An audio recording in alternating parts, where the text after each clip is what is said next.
Welcome to Uncommon Sense, where we do our best to make it common again. I'm your host, Dale Ahlquist, and I'm joined once again by my dad, Dale Ahlquist. How are you?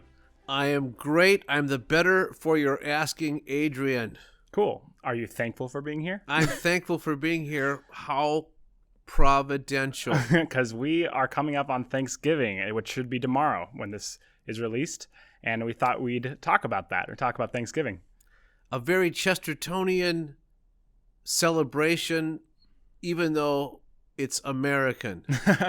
And Chesterton wasn't American, but he had some things to say about American conventions and holidays. As a major, he had something to say about American Thanksgiving and about Thanksgiving in general, with a small t. All right, but so there's small T Thanksgiving and big T Thanksgiving. Yeah, as in turkey Thanksgiving. Yes. So we should probably start with his great line about our traditional feast of Thanksgiving in America, which was, he said there should be an English celebration of Thanksgiving which should be the counterpart of the American celebration, where the English should be thankful that the Pilgrims left England. Yeah, okay. And not because they were pilgrims, as in trailblazers, but because they were Puritans, and Chesterton really had lots of problems with the Puritans because they were the ones who really sucked the joy out of things, and they were obsessed, he said, with a righteous indignation about the wrong things. Mm-hmm. Yeah. In fact, you can watch a conversation about Puritans and Pilgrims if you watch the most recent Summit of the Troubadours. So you can go to chesterton.org/troubadours, and the Troubadours, Dale Ahlquist, William Fahey, Joseph Pierce, Daniel Kerr, and Chris Churchak. So big shots in the Catholic community. They have a conversation about this with a guest speaker, and I would suggest you go watch it because it's free. But yeah, and that would tie in. That'll perfectly supplement what we're going to talk about today. So that's the last reference I'll make to the Puritans. Watch that episode of the Troubadours. Yeah. But yes, let's talk about Thanksgiving in America. It's truly a universal feast because it is not particularly tied to a Christian denomination anymore. It's celebrated in the secular world just as rigorously, I would say, as in any church. And of course, it's not part of the church calendar, and yet the Catholic Church acknowledges the American festivity of Thanksgiving. And I have to say, how can you have Thanksgiving without God? You can't. In fact, it calls to mind a line from Chesterton's book on St. Francis of Assisi, where the worst moment for the atheist is when he's thankful and has no one to thank. Yeah. Mm-hmm. Yeah. And of course, that's what book should you read for Thanksgiving for Chesterton? Read the St. Francis of Assisi book, where his whole theory is founded on thanks. And Chesterton has a great line in there that the best kind of giving is Thanksgiving. Mm-hmm. Which is good. That's good, yeah. And the most famous line that I know about from Chesterton on thanks is the highest form of thought. Yes, and what no one knows, even though I would say it is the most famous line of Chesterton's on Thanksgiving, what no one knows is what book that is from. Okay. Let's see if I can guess. Is it from a book? Is that a trick question? It's not a trick question. It is from a book. Okay. Is it the Heretics? We're going to be here a long time, everybody. Okay, I don't know. It's from A Short History of England. Okay, I wasn't going to guess that. No, you weren't going to guess that. Yeah, that's what's really funny. It's absolutely a great line. It comes in the most unexpected place at all. Cool. And the other great line that comes from that book, which is interestingly enough connected to Thanksgiving, is where he talks about Christianity spreading throughout Europe, including spreading in England. Mm-hmm. And he says, its very soul was a body. A great Chesterton paradox. The soul of Christianity is a body. It's the body of Christ. It's the Eucharist. what does the word Eucharist mean? I know, but yes, enlighten me. It means Thanksgiving. Yeah. That's what it means. It means Thanksgiving. That was a really cool thing that I learned. I mean, that Eucharist literally means Thanksgiving. Yeah. So this secular holiday isn't so secular. It's not. They're really celebrating Eucharist, aren't they? Yeah. Yeah, that's really cool. And the second part of the quote, thanks is the highest form of thought. What's the second part of the quote? Do you remember?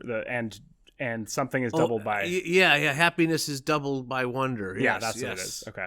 That's cool. Because Yes. I forget about that second part, and that's... Yeah, that's good. happiness is gratitude doubled by wonder. Right, Yes. Right. And so the idea of thanks and wonder go right together.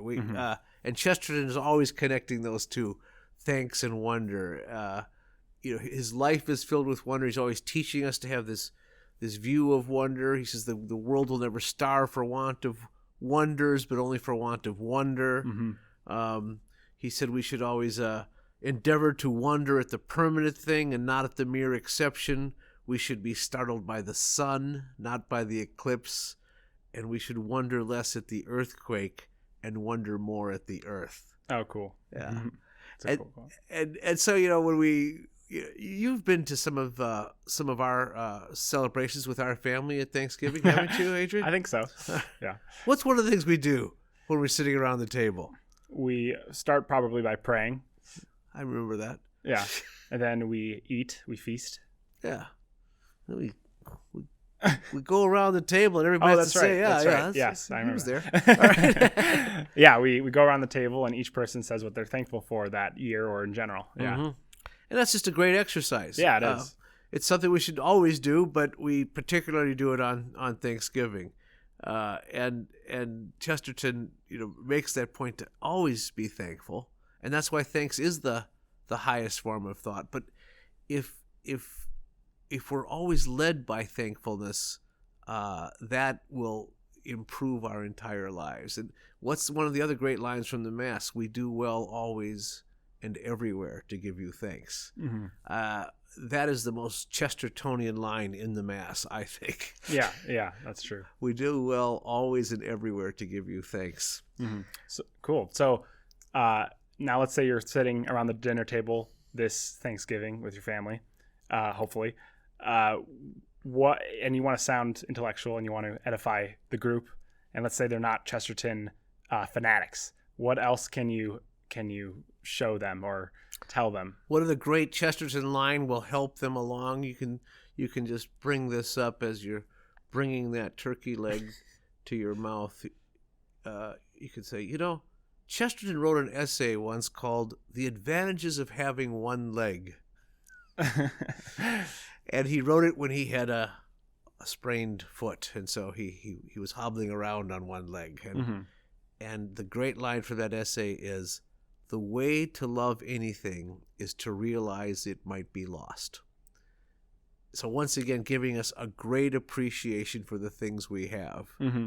And he said, that was the advantage of having sprained his foot. He realized the value of having both his legs. So as you bite into that turkey leg, you can bring up that great point for your family. The way to love anything is to realize it might be lost. Yeah, I agree with that. A lot of stories that prove that point are those survival stories, like Robinson Crusoe. Yeah. That's why I think we like them so much, is because we get to put ourselves into the position of a character who has lost everything, basically lost basic human needs, and then he has to discover them again, and he's thankful for the rest of his life. Great appreciation for that very minor thing that we take for granted. Exactly. Yeah. Wonderful. Yeah. Also, a couple other thoughtful Chesterton lines for Thanksgiving. Another great line from Orthodoxy: "We should thank God for beer and Burgundy by not drinking too much of them." So there's an idea of restraint. Gives us a heightened sense of Thanksgiving by restraining ourselves. Self-control is one of the great virtues, and self-control is connected to the idea of self-government. Self-control means self-government. You are governing yourself. You are controlling yourself. And that's what freedom is. So freedom isn't just doing whatever you want. Freedom is actually to be in control of what you're doing. It's self-government. And so that idea of Thanksgiving, you are in control when you are drinking beer in Burgundy by not losing control, and you're more thankful for the beer in Burgundy. Right, and you strike that golden mean between the Puritans and the heathens. The hedonists. Hedonists, not heathens. Yeah, but hedonists. Heathens are often hedonists, yeah. Yeah, that makes sense, yeah. Well, do you have anything else to say? Otherwise, we have something at the end, but we might cut this short because we want you to go enjoy the Thanksgiving break. Yeah, and who's going to sit around watching a long video of telling you to be thankful? You already have to be thankful. But two great little Chesterton poems, and we can then go with our announcement here, and also tying well in. These were from his early notebooks, so written, weren't even discovered or published till long after his death. He wrote them as a teenager. You say grace before meals, all right? But I say grace before the play and the opera, and grace before the concert and the pantomime, and grace before I open a book, and grace before sketching, painting, swimming, fencing, boxing, walking, playing, dancing, and grace before I dip the pen in the ink. A lovely, lovely poem of, and prayer really, of grace, which is, of course, gratitude, thankfulness, the things that we ask for grace. We pray grace. We thank God, and we ask for his blessings, not only before we eat the food and are thankful for the food, but before we do anything at all. That's that idea of what the priest says. We should always and everywhere be filled with thanks. Cool. And then the last one, here dies another day, during which I've had eyes, ears, hands, and the great world round me, and with tomorrow begins another. Why am I allowed to? Cool. That's nice. Yeah. All right. So one way you can show your thanks, obviously, is to give. And we ask you for your help because this Tuesday is Giving Tuesday. And it would really help the Society of Gilbert Keith Chesterton if you were to contribute to our cause, which is evangelization, education, and Catholic social teaching. And we really do need your help. And do you want to add anything to that? Yeah, well, the work that we're doing right now with the Chesterton Schools Network, with the social media where we do great evangelization and bring the gospel and the good news in Chesterton's fresh perspective to so many people, it's something we just simply cannot do without your help. And so please take advantage of Giving Tuesday and make it a point to give some donation and some help to the G.K. Chesterton Society. So you can go to chesterton.org/donate, or you can go to just chesterton.org and you should find the donate page. You can also become a Knight of the Apostolate of Common Sense, where you have a recurring donation of over $100, and you become a Knight of the Apostolate, and that comes with certain benefits, and you're in this exclusive club, basically. But you can just give a one-time donation also. Yeah, we'd be very grateful if you could increase your donations.